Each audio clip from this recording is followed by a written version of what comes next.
Guy Allman, welcome to the Inquiring Cat Does Recruitment. Honoured. So, Guy, you've had a fascinating journey. Today, I want to talk about sales as an element of your career. But for our viewers who are thinking about a sales career potentially, you've been a great success story. You went from being in a hotel management course to going into professional sales course, ended up building 3 businesses, which you then sold, and now you're a business angel. So it's been a tremendous journey from hotel management to tech bro. Yeah. And I just wanted to talk to you about that. What got you into sales in the first place? Because I was working in contract catering, which was hateful. And the guy who sold the contracts that then gave me the problem of managing those businesses was earning a third more than me, had a better car. And I thought, and no hassle. So I thought that's a better bet. And so that's where my first sales calling came from, apart from the fact that my father was a horse dealer. Right. And so he made his living buying and selling horses, and my brother does the same thing too. Very interesting. And so what was the first product that you actually sold? Actually, it was an exhibition and conference space in Warrington that was owned by the council. I was spectacularly poor. Yeah, really bad. But it got me my start in sales and it got me my first company car and stuff, and I managed to sort of bundle my way through it. Yeah, when I left school, I was hopeless at school, at academics and at sport. Oh yeah. And the only thing I wanted to do actually was to go to RADA and train to be an actor. And my father said, "You are not going to RADA because you will be unemployed for the rest of your life." So I thought, well, I'll go into sales. It's similar to acting. And of course, the difference is that with acting, you're impersonating something. Whereas I think in sales, authenticity is really important if you're going to get people to buy into you and your product. Yeah, well, I mean, that's absolutely. I think if you don't believe in whatever it is you're selling, you're stuffed. So there's a basic level of authenticity, which is just that, definitely. And I think you've got a very short career if you're trying to sell something that has no value. Yes. So I think if you're looking at sales, you first thing is you've just got to look at, is this product or service, whichever it is I'm selling, is it something that you would buy yourself? Because if you wouldn't, then I think you're pretty much doomed to not succeed. Yeah, and how do you think that one can identify the people who are more likely to have a genuine need for what you're selling? I mean, you wouldn't sell a lifeboat to somebody who lives in Birmingham, perhaps. So Right. How do you position things to try and find the right buyers? Well, I think the funny thing is that I've always thought, and it's helped me enormously, because I mean, although you say I did tech and all the other stuff, yeah, I have. I think my fundamental belief has always been, what is the problem, and how does this solve it? So therefore, to identify what you're going to sell is understand the problem, and therefore, once you understand the problem, it's pretty easy to make the sale. And I think too many salespeople don't get deep enough into the customer's issues. They're too busy thinking about themselves. How can I sell this? How can I sell And this? actually, I think that's particularly true of the big 4 type consultancies who have an out-of-the-box solution looking for a problem.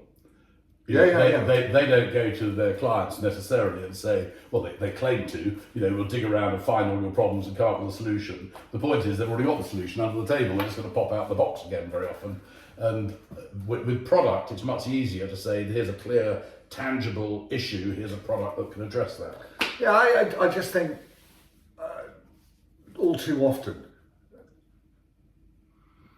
people who don't succeed in sales are too preoccupied with making the sale as opposed to fixing whatever is the client or potential customer's issue.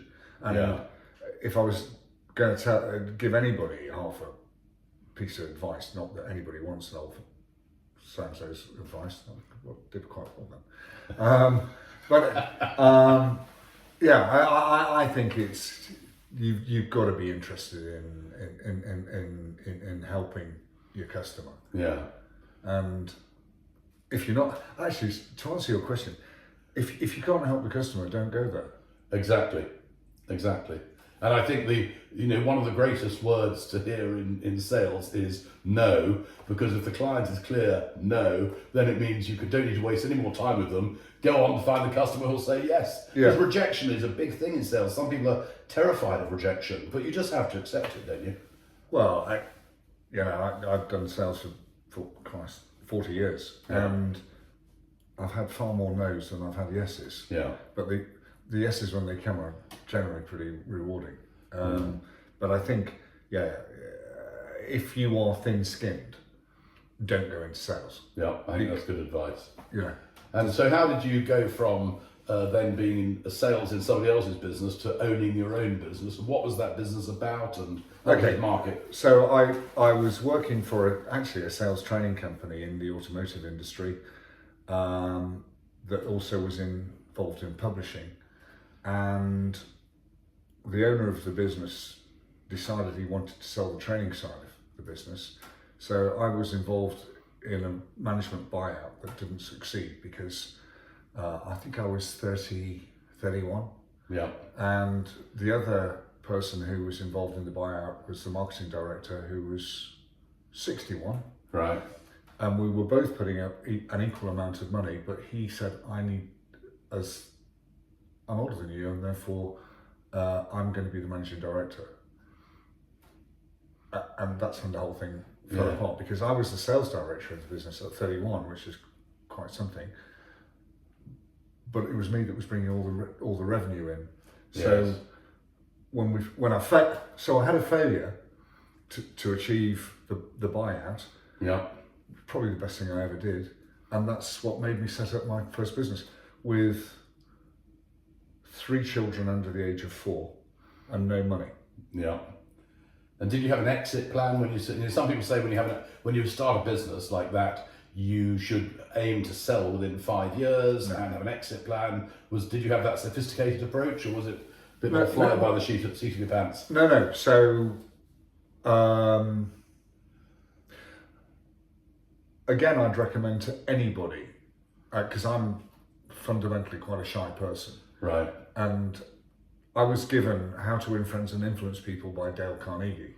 Yeah, well-known book. And the 2 tenets of that book are, one is you've got to be interested in other people. And so actually, I now know that if I walk into a crowded room of people I don't know, all I've got to do is say, who are you, how are you, and just take an interest. And yes. I've got no pressure on me, so that's great. But the other side of the principle of the book is about having goals in life. So I've always been clear about the things I wanted to experience in life, where I wanted to go, what I wanted to do, but I didn't have an exit plan. Right. But I had goals. Yeah. And that's what's kept me going over the years, because I think most entrepreneurs, successful entrepreneurs, have an absolute grit in terms of I'm definitely going to make this business achieve this, or I'm going to do this with my life or my career. Yeah. And so that would be, I think, was my driving principle. And I managed to exit 2 businesses very successfully. Yeah. The second one was probably more planned, but the first one was the first one was more by accident. So I mean, I guess that's the ultimate sale deal you ever did, was, exiting a business, selling it for a significant amount of money. What triggered you to say this is the moment for this to happen? I got the business to a certain size. Yeah. And I'd had a bit of interest from a couple of fairly large global businesses. Yeah. And I thought, right, I haven't got a pension.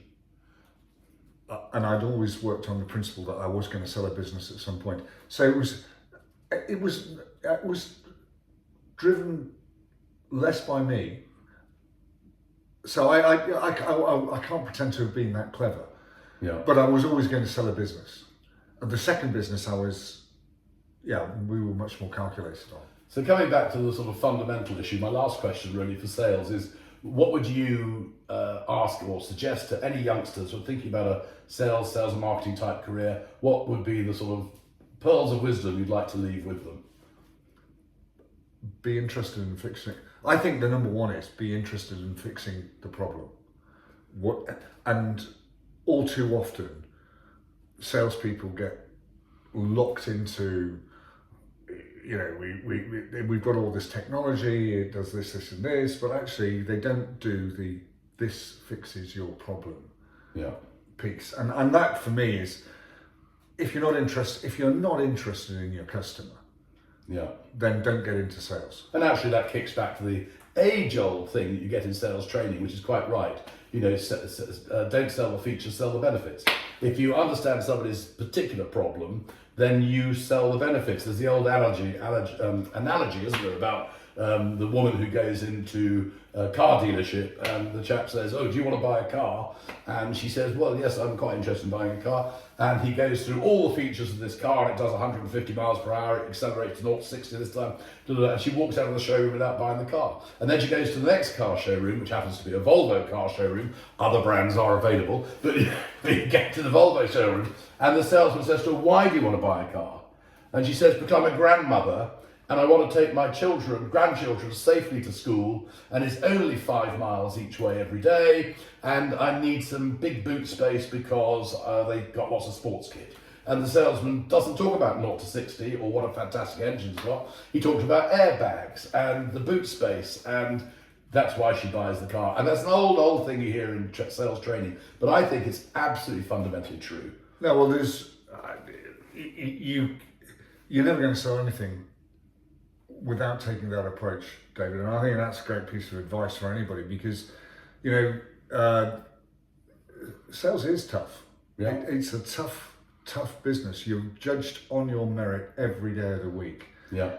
And if you can't deal with that, you're gonna struggle too. So I think there are two elements on them. One is fixing the problem, and the other is being tough enough resilience to keep going, because sales is the most pressured environment. Well, I one of the most, because I think anybody who works in nursing or healthcare or whatever, that they are magnificently resilient. But I do genuinely believe that you will not cope in sales if you can't cope with failing.